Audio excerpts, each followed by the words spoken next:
Colonel Sneers at civilian range request. Her one shot shattered his world. You're standing on a live fire range at dawn. The sun glints off steel targets 1,000 yards away. A lone woman in jeans and a white t-shirt steps into the line of fire, and every Marine in the pit bursts out laughing. Get her off my range before she kills somebody. The colonel roars. Phones start rolling, bets are placed. She'll cry in 5 minutes, they say. But then silence. You feel it in your chest, that moment before everything changes. Because this isn't a county fair shooter, and her first shot will shatter every assumption you've ever made. Who is she, and why is one bullet all she needs to rewrite the rules?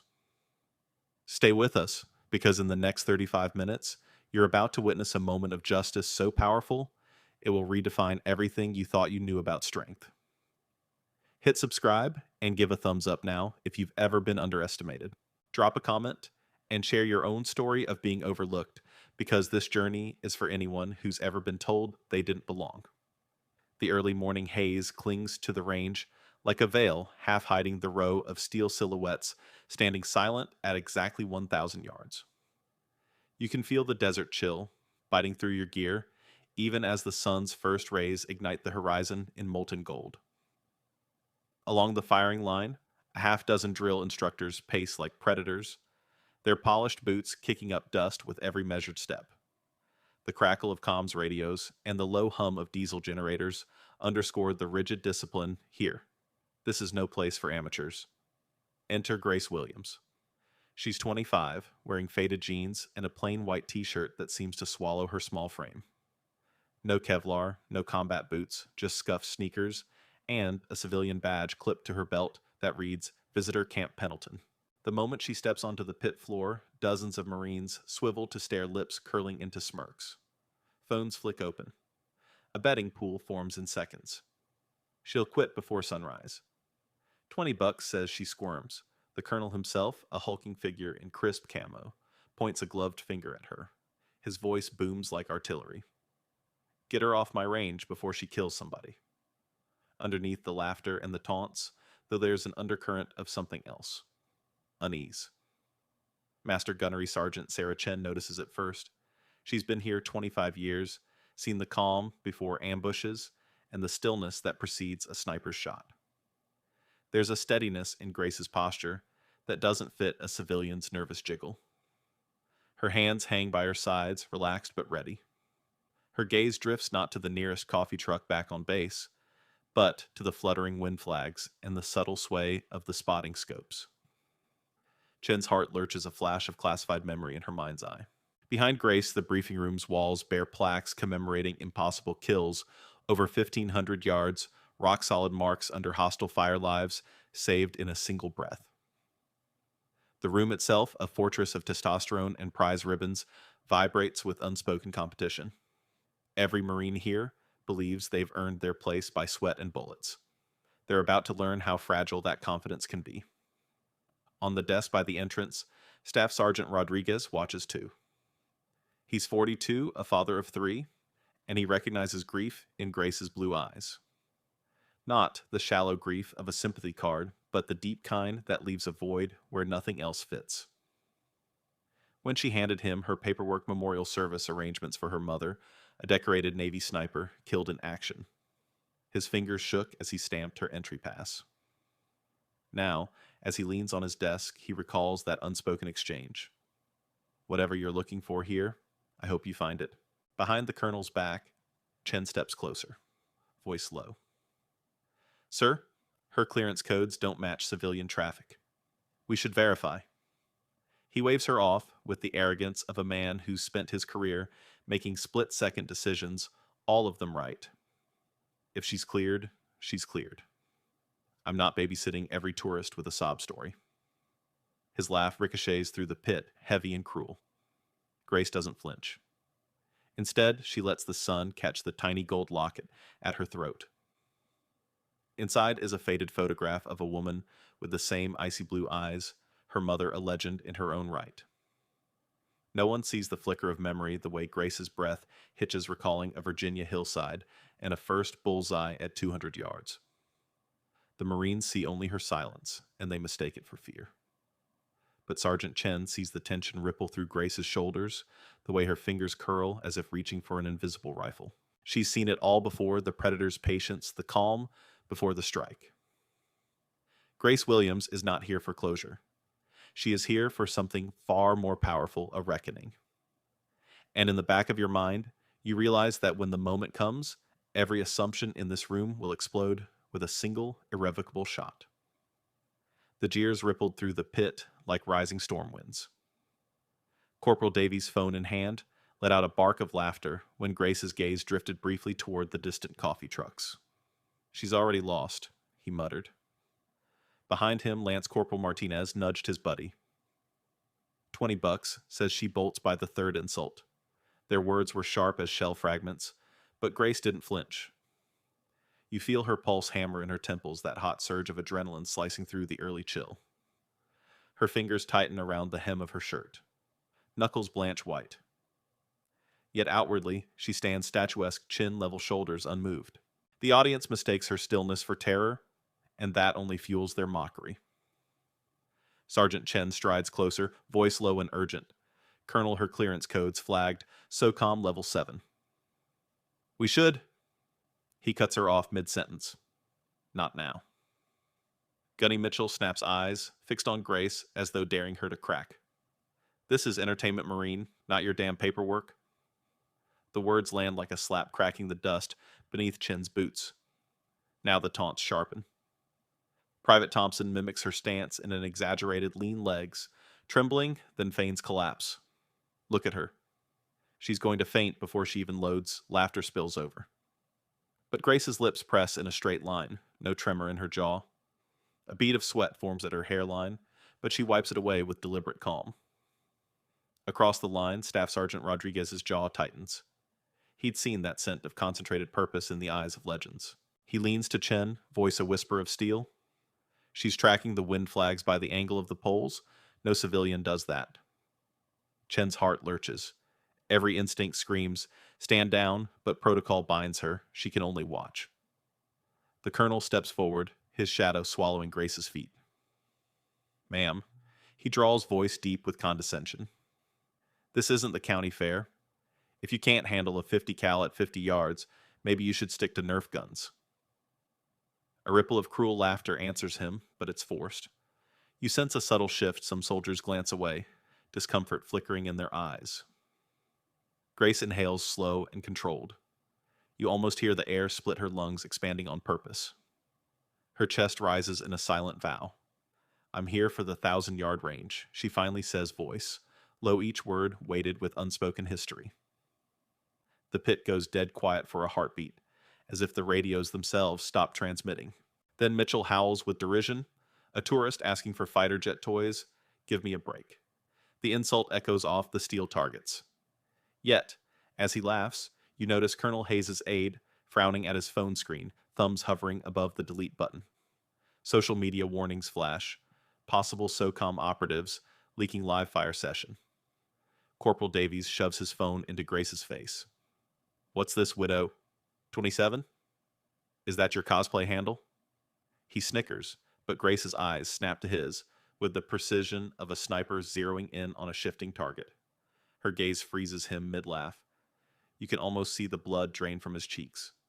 The air thickens. Drill instructors halt their pacing. The morning chatter stalls. Even the comms crackle slows as voices break off mid-sentence.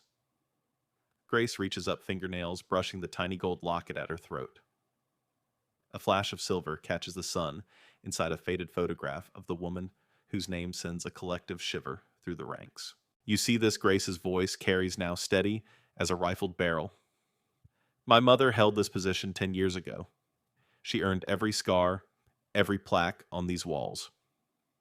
She presses the locket against the colonel's chest, then turns her gaze to the assembled Marines.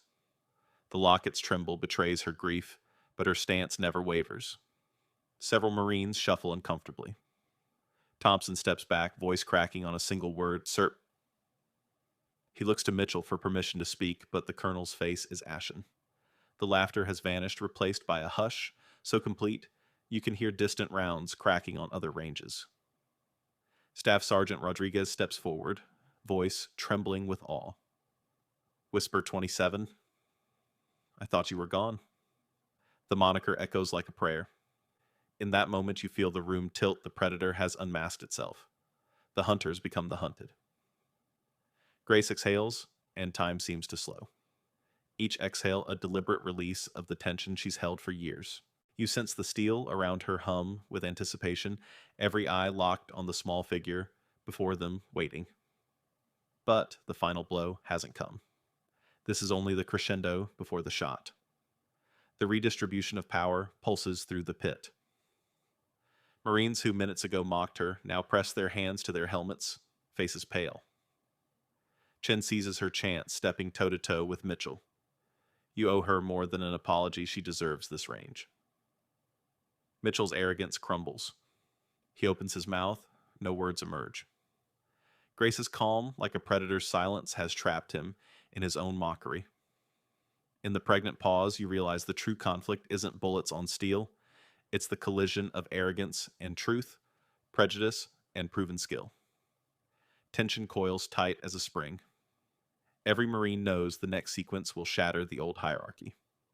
The question hanging in the air isn't whether Grace can hit the target, it's whether they can live with the reckoning she's about to deliver. Now, everything changes. Grace steps back from the pit, her posture unbroken, and the entire range suddenly feels too small for what's about to happen. In that split second of silence, she's already 3 moves ahead. First, she signals Staff Sergeant Rodriguez with a barely perceptible nod. He slips forward, pressing a datapad into the colonel's hands, an official request for 1 live-fire engagement at 1,000 yards, stamped urgent by Special Operations Command. Mitchell's eyes flicker with confusion as he reads the header authorized by SOCOM Level 7. He looks up, jaw slack. Behind him, Baker, the communications NCO, hesitates before cutting the live feed and then leaves it running, sensing the bigger story. Grace watches every muscle coiled like a spring. She knows the cameras are rolling. Next, she crosses to the weapons rack, each deliberate step echoing in the hush. She selects a .300 Winchester Magnum sniper rifle, her personal choice tuned for sub-MO accuracy.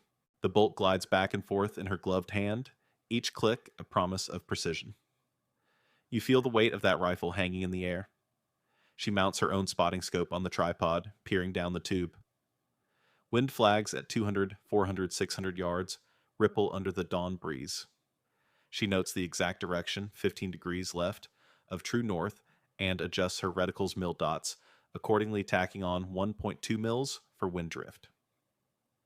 Meanwhile, Elena Cruz, the senior security agent, slips into the control booth and overrides Mitchell's authority to stand her down. Grace's plan hinges on more than one shot. It's about flipping every power structure in that pit on its head. With Cruz's silent nod, the official radio channel opens up just for Grace and Chen. Wind 15, left distance. 998. Grace whispers into the comms mic. Chen's voice crackles back. Affirmative. Spotter ready. You can practically taste the tension, 2 trained professionals coordinating in plain sight of everyone else. Back in the pit, Marines lean forward, sensing something monumental. The colonel paces his bravado, replaced by a nervous tic, wiping sweat from his brow, tapping his boot against steel. He orders a ceasefire, intent on ejecting Grace before she can embarrass him further. But Cruz's override crackles through his earpiece. Hold all range commands until further notice. Now, the moment is set. Grace shoulders the rifle and breathes in slow and steady the way she was taught at her mother's shoulder all those years ago. Her finger hovers above the trigger, a ghostly promise. At exactly 07:32:14, she exhales. Time fractures. The rifle recoils like a thunderclap metal rasping against her shoulder. Out beyond 1,000 yards, the target's center bursts in a red blossom of impact. The shot wasn't just a hit. It was a verdict. Phones drop from shaking hands. Drill instructors grip their belts white-knuckled. The colonel's face collapses in real time on every screen, and that feed is already trending on base social channels. Grace doesn't rise. She holds her position, eyes closed, letting the echo fade. In that trembling silence, you sense the full weight of her plan to use the very weapons of mockery, authority, ridicule, spectacle to execute her own brand of justice. Only when Chen's voice comes over, the calm soft but unmistakable, does Grace relax her grip. You earned that shot, Chen says. Now you own this range. She stands and slowly racks the rifle, then turns to face the stunned crowd. Her locket glints in the sun as she lifts a single finger in a salute that says more than any words. The Colonel's world has been recalibrated in one breath, one shot, and the entire hierarchy of power here will never be the same. Grace holds the rifle's forend in her left hand and eases it to her shoulder, every motion deliberate, almost ritualistic. The barrel's cold metal presses against her cheek as she settles into the firing position. Behind her, the entire pit has gone eerily still, drill instructors frozen mid-step, photographers frozen mid-frame. You can practically taste the static in the air. She closes her right eye and peers through the scope, her breath brushing the eyepiece.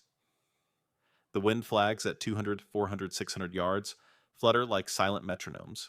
Beyond them, the steel target stands at exactly 1,000 yards, a pale bullseye waiting. Grace exhales slow and controlled, just like her mother drilled into her at 12 years old. Inhale, pause, exhale. At that exhale, two things happen at once. Her finger squeezes the trigger, and across the range, Marines lower their heads instinctively, as if bracing for impact. The rifle recoils deep and resonant, echoing like a judge's gavel.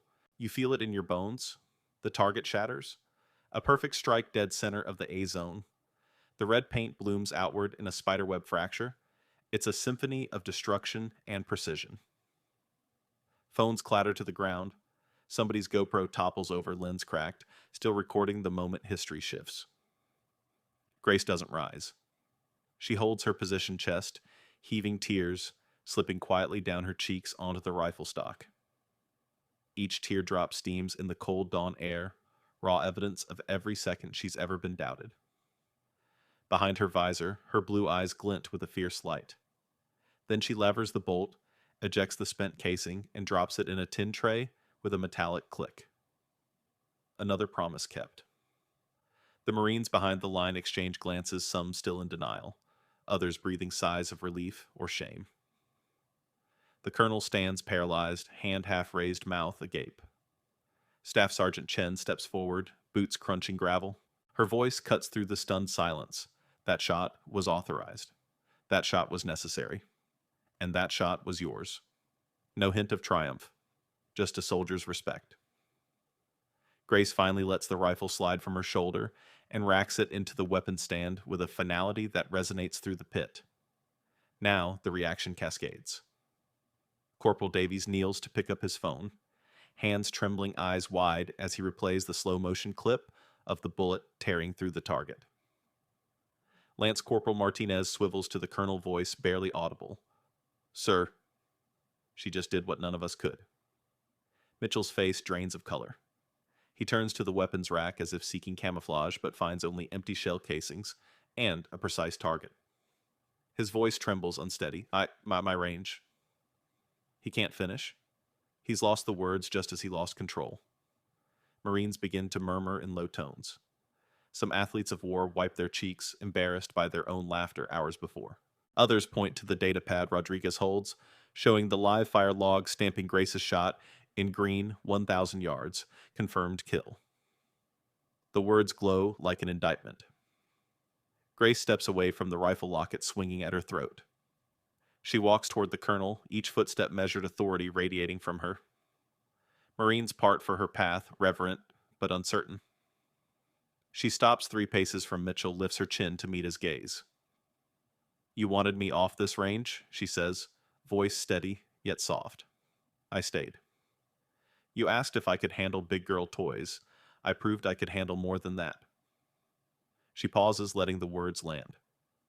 "And now I'm asking you, do you understand what happens when you mock someone you don't know?" Mitchell's shoulders slump. His voice cracks, "Ma'am."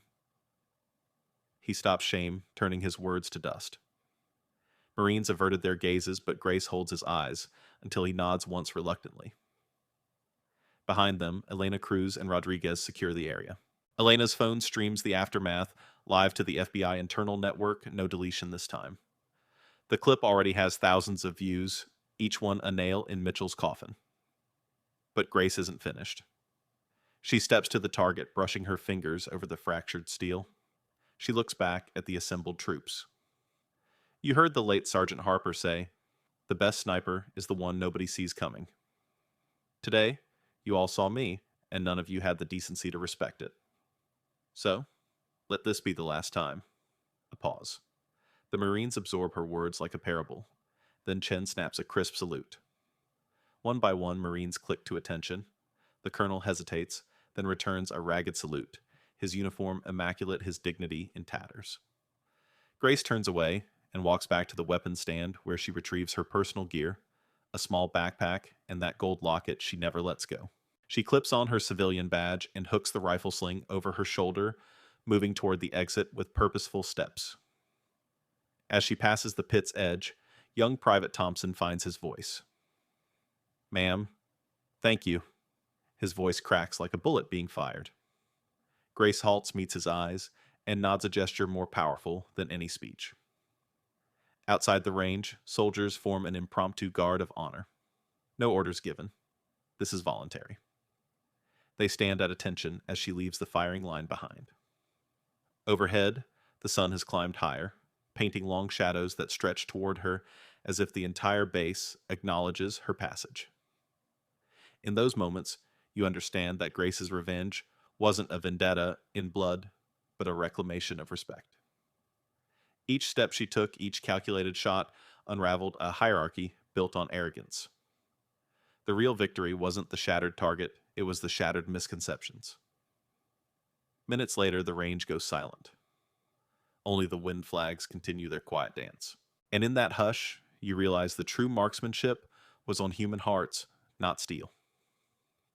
Grace Williams walked away with more than a flawless shot. She walked away with her humanity intact, and she left behind a lesson carved deeper than any bullet hole. The range stands empty now, but its echoes refuse to fade. Word of Grace's shot spreads like wildfire through the base. In the command center, screens flicker as operators replay the moment in slow motion. The rifles recoil. The crimson bloom on steel, the single tear sliding down her cheek. Every angle confirms what no one dared imagine, a civilian visitor delivering military-grade precision under withering ridicule. Back at the pit, Marines gather in tight circles. Corporal Davies wipes sweat from his brow. Voice hushed. I thought she was going to break. Lance Corporal Martinez exchanges a look with Private Thompson, eyes wide, unblinking. We were wrong, Martinez admits. Completely. The words hang heavy in the dry air, an apology unspoken yet understood. Colonel Mitchell retreats to his office, shoulders, slumped phone burning in his hand. He stares at the live feed comments piling up on the intranet. Unbelievable. SOCOM rogue. Disgraceful behavior. His career unravels faster than he can dial the base commander. Outside his door, Staff Sergeant Chen stands guard not to block entry, but to ensure no one disturbs the man whose arrogance just lost him everything. Meanwhile, Grace moves through the corridors like a shadow unmasked. Some faces turn to watch her pass a mix of awe, respect, and shame. She offers no words, only a brief nod to those brave enough to meet her gaze. In the debrief room, Elena Cruz and Rodriguez review the logs together. Rodriguez clears his throat. She saved more than her own pride today. She saved this institution from its blind spots. Cruz taps her comms mic. Permission to file commendation, ma'am? Silence answers until the base commander's signature appears on screen. 3 days later at the weekend muster, Marines crowd around the bulletin board. The notice reads, Grace Williams, Honorary Instructor, Scout Sniper School. Beneath a smaller print, in recognition of unparalleled marksmanship and integrity under fire. A murmur runs through the assembled troops. Some blink back tears, others stand taller, shoulders squared. The words feel earned. In the officers' mess, conversations shift. Mitchell's forced retirement is confirmed. Senior officers speak in low tones, A cautionary tale, one size. Never underestimate what you don't understand, another adds. The lesson sinks in deeper than any reprimand could. Grace returns to the range this time as instructor. She sets up targets at varying distances, teaching wind calls and breathing drills. New recruits watch her every move, hungry for the discipline she embodies. When she demonstrates the perfect shot at 500 yards, they erupt into applause, no mockery, only respect. But the real change shows in the hallways and heartbeats of soldiers who once laughed. Private Thompson takes her aside one afternoon. Voice trembling, "Ma'am, thank you for showing us what we missed." Grace places a steady hand on his shoulder. No lecture, no boast, just the quiet exchange between warriors who understand the weight of a single shot. Months later, the base publishes its annual safety and conduct report.